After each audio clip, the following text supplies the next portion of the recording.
Doctor V Gupta, cardiology, Delhi Apollo hospital. 14 अगस्त को एक patient का एक टीचिंग वीडियो है। इनको डायबिटीज़ है, हाई ब्लड प्रेशर है और इनको हमने एक एंजाइना का एपिसोड हुआ जो कि क्लियरली एंजाइना था। अब एंजाइना के सिम्टम क्या क्या होते हैं? एंजाइना के सिम्टम होते हैं अगर किसी को चेस्ट पे पेन हो, बैक में जाए, रेडिएशन हो, सॉर्बिट्रेट से आराम लगे, हल्का सा घबराहट हो, पसीना आए और थोड़ी देर तक चले, तो this is the features of angina. And patient को एंजाइना हुआ और हमने फिर इनकी एंजियोग्राफी की जांच करी। ये रिवर्स में दिखा रहा है उल्टा, but left anti descending artery is normal.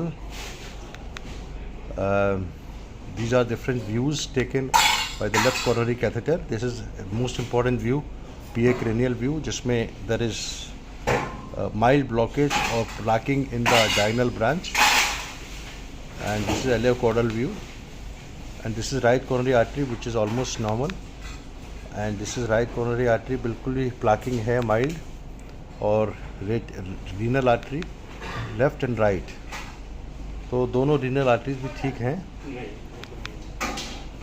So these are the patients to discuss. Is it microvascular angina? Yes. अगर ट्रेडमिल टेस्ट पॉजिटिव है तो इसको माइक्रोवेस्कुलर एंजाइना की कैटेगरी में डालेंगे।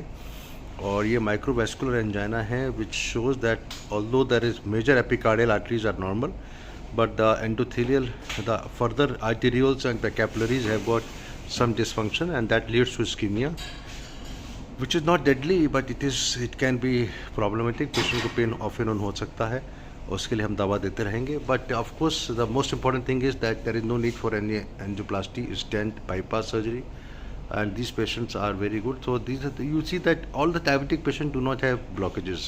एक तो ये बात कंफर्म होती है क्योंकि डायबिटिक पेशेंट है, long standing and high blood pressure भी है, but she does not have major cholesterol blockages. तो I would say that this is a very good case for discussion and also a good assurance for the patient. Patient की बड़ी खुशी की बात है कि इसमें कोई अब हमको एंजियोप्लास्टी की जरूरत नहीं पड़ेगी और patient can go home today और tomorrow morning. And I am very happy to decide that this patient will be treated medically. So microvascular angina, no major arteries, but angiography should be done in all cases who have angina. This is a very important learning because sometimes there are so much of surprises that even you may have multiple blockages, and in a patient who has mild angina.